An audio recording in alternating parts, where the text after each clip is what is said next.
Hello everyone, my name is Zenitsu and I'm back with another Digimon video. So today I am going to actually be talking about Special Booster 2.0, because, it's just around the corner and we're getting spoilers for it, so we might as well just talk about it. So as far as what actually is Special Booster 2.0, feel free to read the blurb above if you really want to know kind of the themes and other stuff that's going to be inside of the set. That blurb is from the distributor, so it's just posted on a lot of shops' websites when they have that listing. But the most important things to note about what Special Booster 2.0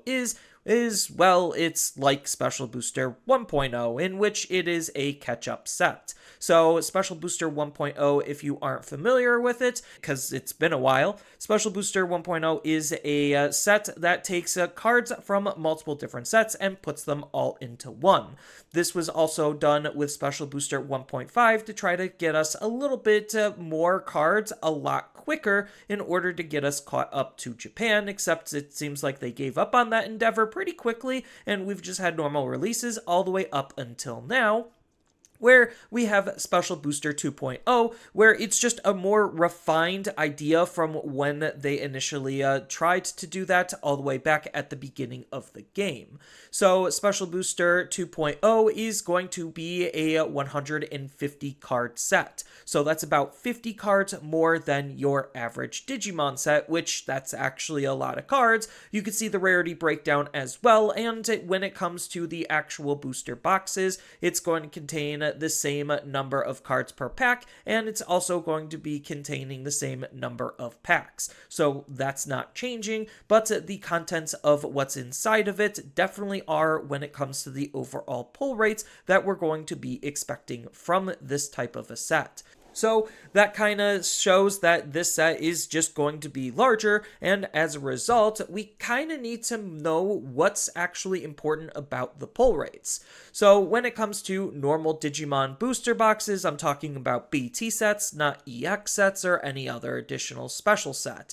Usually we get an average of 7 SRs per box and 2 hits. The hits are either going to be a secret rare or an alt art or just 2 alt arts. And one of the alt arts, yes, could be a secret rare. So that's just what we're expected when it comes to normal BT sets. And anytime Digimon has done, or I guess Bandai has done, a slightly larger set or played around with the ratios, it usually doesn't end well for us as the consumer, because it just makes it harder to get the specific cards that we're looking for, and thus it's going to make some of the better cards in the set a lot more expensive than they reasonably should be, just because the pull rates are, kind of jacked as a result. So this being a larger set, it means that under those normal ratios, it is actually going to be harder to pull SRs and super rares, especially the good ones. So this is going to be akin to more what happened with BT15, because that, if you're unfamiliar, was fused with the LM set, and that had lower pull rates on, well, the majority of everything, because it was being diluted by the LM set. So if we actually think about Special Booster 1.0, it actually might be closer to that. It's probably going to be in the in-between of what BT15 was, which wasn't good, and Special Booster 1.0, which, looking back at my case ratios, definitely was not good. So we're in between a bad and not good situation when it comes to the pull rates of what we're going to be expecting out of 2.0.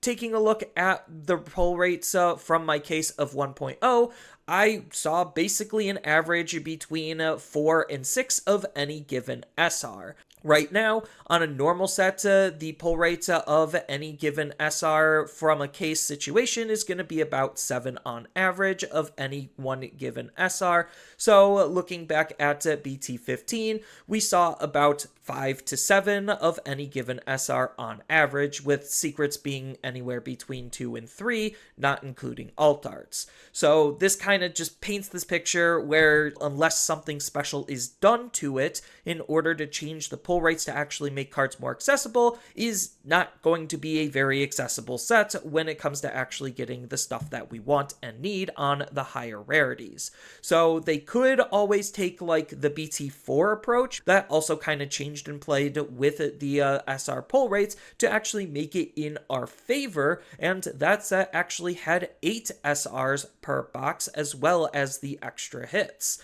So that was definitely a huge boon, and well, it did make that set super easy to pull on. It shows that Bandai at least could still up the amount of SRs that we get per box, so that way we could get, you know, an actual chance at getting the cards that we need and want to play the game and not spend an absolute fortune on it. So as far as what's actually going to be in Special Booster 2.0, we already know a couple of pieces of information. First, we were just given right off the bat, it is going to be all of BT18 and half of BT19, which left the community obviously in a tizzy on what half of BT19 are we actually going to see. Bandai did start revealing some of the information in terms of what's going to be in the half of BT19 that we're going to be getting so far, and well, we know that Millennium Online's going to be in there. We know that Nene as a tamer is going to be in there, and most likely the Twilight and Dark Knightmon line is also going to come along with the Nene. Then we're also going to be getting all of the Royal Base, so that was confirmed. We're going to be getting at least Honkumon, which means me to believe that we're probably going to be getting all of the aquatic stuff. We're going to be getting all of the Lucimon X stuff, which was only 2 cards, and we're also going to be getting all of Lord Knightmon and Dynasmon, which means we're most likely going to be getting all of their evolution lines as well, which is why I think that we're very likely to see the Dark Knightmon line along with the Nene that got revealed, because that kind of plays into what Lord Knightmon could potentially do. As far as what's confirmed to not be in 2.0, we know that unfortunately the 2 D-Reaper cards are not going to be showing up. Blue Flare is not going to be showing up. Shademon and the respective cards that play with Shademon that usually goes with Nene are also unfortunately not going to be showing up, which means that there's a high likelihood that all of the Tamers cards are not going to be showing up either, as well as the majority of the Cross Hearts cards are not going to be in there either. Those last bits are more just speculation based on, well, looking at both sets and seeing what they could possibly fit out of 50 cards inside of BT18 that would make sense. So some of this does make sense and some of this doesn't make sense. So what do we know about what the meta is? Because we actually are getting information as far as Japanese data on where BT19 lies, because this is going to be the Nationals format, is Special Booster 2.0. So with the heavier emphasis on BT18, we could take a look at what actually was performing well in Japan in BT18, and we could see that Purple Hybrids, with a lot of different variants on how to build that deck, was doing pretty good. Ancient Gurumon was still strong. 7 Great Demon Lords, Imperial, Lugamon, Mirage, Yellow Vaccines, both Dominimon and Armors were pretty decent, and Red Hybrids were all showing up in pretty good numbers and pulling in results for the Japanese environment. So as far as what is topping in BT19 that hasn't exactly been talked about, well, we could see that off of some of the early data that we got, because their BT19 is just starting. We know that Blue Flares is looking pretty strong. Magnamon X is, well, obviously still a good deck. Galaxy Loop is still doing just fine because it's just the Light Claw and Night Fang engine with generic blue top end, and they did in BT19 get another good generic blue top end card to play with that deck, as well as Lord Knightmon, also doing pretty decent with either a generic purple engine utilizing the Anubis stuff that we've kind of been seeing forever now, on top of the fact that they also could utilize different night packages with either Knightmon or Dark Knightmon. So what might our meta actually look like when it comes to what we're expecting to be good out of this set? So right now we have about 8 main decks that are really forming the meta in EX7, and that's going to be in no particular order: Ancient Gurumon, Imperial, 7 Great Demon Lords, Leviamon, Dexter Goramon in both variants, Fenrir Lugamon Mirage, and Magnamon X in, again, both variants. So that's so far what's been doing relatively well in BT17 and EX7. So most of those decks are likely to continue their success, especially taking a look at that Japanese data. We can see that the majority of them still are just fine and perfectly viable. So inferring what was good in Japan reasonably as far as what new decks are going to be coming out of Special Booster 2.0, I honestly think Purple Hybrids, Lord Nightmon, maybe Millenniumon because it does have all of its cards, and maybe Lucemon because, again, it does have all of its cards, will probably be the top performers when it comes to some of the newer stuff coming out of Special Booster 2.0. As far as just some other cards and decks that'll probably get a boost from it, the two most notable are just other hybrid decks in general, because a lot of BT18 is hybrid-based, and that's the majority of what we're going to be getting, as well as Shadow Seraphimon Ace being an absolutely insane card, so any control-based deck like Mother Control is definitely going to want to take advantage of that card, giving it a huge boost in overall strength. So as far as Bandai, in terms of their set design, they are really weird when it comes to their set design in terms of like what they're actually going to be supporting and when, and well, it kind of just shows that they're still kind of being a little bit weird here. They have gotten better at being more concise, but I'm not reasonably expecting the most logical 50 cards to be chosen from BT19 to be in Special Booster 2.0. So instead of trying to predict exactly what's in Special Booster 2.0, because we'll eventually have all of that information as Bandai gives it to us, I'd rather just show you what I personally would have picked to go inside of Special Booster 2.0 myself. But before we get into the 50 or 49 cards from BT19 that I personally would pick, let's go look at BT18 as a whole, because this is going to be the base and foundation that we're going to be working from, and obviously there's going to be stuff from BT19 that could help support the decks that are forming in BT18. So obviously, as I already mentioned before, BT18 is majority hybrid focused, so the vast majority of the cards are going to be towards those hybrid based decks, but we still do get a lot of things outside of that to be able to support some other decks that are trying to form, namely going to be Millenniumon, a little bit of aquatic stuff. We do get some Angel support as well as Dynasmon support. We also get Royal bases starting here. We get some Galactimon support, some Lord Nightmon support, and we also get some Lucemon support as well. So there still is a lot of different things going on inside of the set that we could pull from BT19 to try to enhance and support even further, as well as just picking, logical things that have came out recently that wouldn't necessarily be the worst ideas to just have a little bit early. And what I mean by picking some stuff that just logically makes sense to try to get early, right now we are in the October through December store tournament packs, and these are new promos that have came out, and they are going to try to support some stuff from BT18 and a little bit beyond. So some of these cards are going to be influencing my decisions because, we have these cards and we want to play with them. And right now, until we get Special Booster 2.0 to at least start playing with them, some of them still aren't exactly fully playable because we don't exactly have everything to make them playable. So that's just, one of the major factors outside of the decks that I want to try to support that's already in BT18, going into what I'm trying to actually pick and use as a foundation on the 49 or 50 cards for BT19 to make my version of Special Booster 2.0.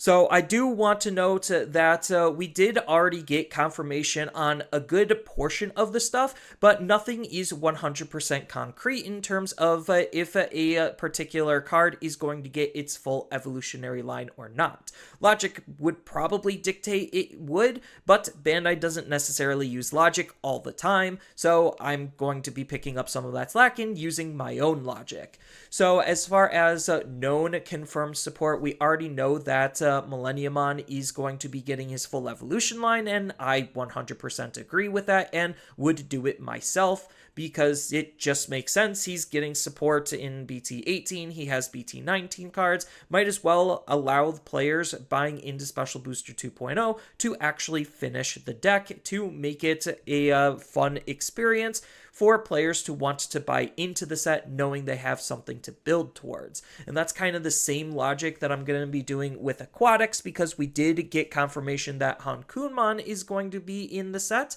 so might as well just add the rest of the evolutionary line as something to build and work towards. Then when it comes to just some of the other stuff, we did get confirmation that Royal Base is going to be in it, and it just made sense to me, same logic with Millenniumon, to actually just finish the decks that are started in BT18, so it's just more rewarding for players when they get Special Booster 2.0 to be able to build and finish these decks. Royal Base being no exception to this rule. When it came to the Digi-Eggs, because they do kind of try to split it up as evenly as possible, I think that either the green Digi-Egg or the black one outside of blue and purple just seem to make the most sense because they're, the most generic and they don't really have a specific theme attached to them. So I'm just going to be electing to go with green because it's just fun that way. Then when it comes to the yellow cards, we already do know that Dynasmon and Dynasmon X are going to be inside of Special Booster 2.0, so again, just might as well throw the rest of his evolutionary line with Taper, Airdramon, Wizardmon X, and Sculpolucci, just to round that deck out as well. Then the same logic is going to apply with Lord Knight, because we already do know that Lord Knight in Lord Knight X on top of Nene is going to be present inside of Special Booster 2.0, and it just again seems like it would make sense because we're getting Knight support and we already have a Lord Knightmon in BT18 to just flesh it all out. I might not have exactly wanted to pick all of the Dark Knight stuff, but because it's still just playing with Lord Knightmon and that's kind of like this set's evolutionary line, might as well have just included it as well. I was kind of flip-flopping between this and actually just scrapping almost all of black and just throwing in the Justimon stuff, just because we do know that we are going to be getting the devices in BT19, and we already are working and playing with some of the promos, so that kind of logic stands where it's like, oh, I want to use these cards, and this deck, even though it's coming a little bit early, might ruin the themes of Special Booster 2.0 being like Cross Wars and Tamer focused. Again, we don't exactly know what is going to be coming out in BT20 as of right now in terms of actual support, because usually Bandai likes to do a main theme and a sub theme and then some other weird and random stuff in between those as well. So I just decided it was probably easier just to support the idea on doubling down on Lord Knightmon and going with the Dark Knightmon stuff, which meant going with the Nene stuff. Then we already know that Lucemon is going to be coming into the set, and I wholeheartedly agree, because having Lucemon X Antibody just randomly thrown in BT19 is literally just there to support BT18, so might as well just move him there. And then the last couple of cards, as I kind of already mentioned, it doesn't really seem like it matters if we get the devices a little bit early. Obviously, we want to utilize these cards, and we can't exactly utilize them to their full extent without Justimon, because that's kind of the deck he's playing with, but they are still kind of just generic cards at the end of the day, so might as well just throw these in because we're already playing around with the promos, even though the promos, again, without Justy aren't exactly playable. And that's kind of the same logic with the D-Reaper stuff, even though we did get confirmation D-Reaper is not going to be in Special Booster 2.0, and that's being saved for 2.5. I literally would have just rather had it be here because it just doesn't really matter whether we get these two cards early, and because we already have the promo Jerry early, we might as well just have the rest of the stuff early, at least in my perspective, so that way, again, it just makes more decks playable earlier. And the last card was kind of a toss-up between just one of the throwaway green rookies in BT19, so I just decided to go with like the more spicier card and just picked red card instead. So that kind of just fleshed out the rest of the numbers in terms of all of the different things that I feel like would be a fun inclusion into the set. And we didn't exactly have that great of red representation, so it just helped flesh out red numbers, if that even matters to Bandai or not. So these are the 49 cards that I personally would have picked when it comes to what cards from BT19 to put inside of BT18 to make Special Booster 2.0. Like I already said, some of these are kind of already confirmed, and I hope that they kind of just take the direction that I decided to go into and give us more playable decks by giving us the full evolutionary lines, but only time will tell as we are in spoiler season for Special Booster 2.0 leading up to its inevitable release, and I'm quite excited and very nervous to see what that set actually is going to do. But that's all I really have for this video. Feel free to tell me your thoughts down in the comments below out of what you would have liked to see out of Special Booster 2.0 or want to see out of Special Booster 2.0. And if you found this video to be fun, helpful, insightful, and informative, feel free to leave a like and subscribe, and I will hopefully see you in the next video.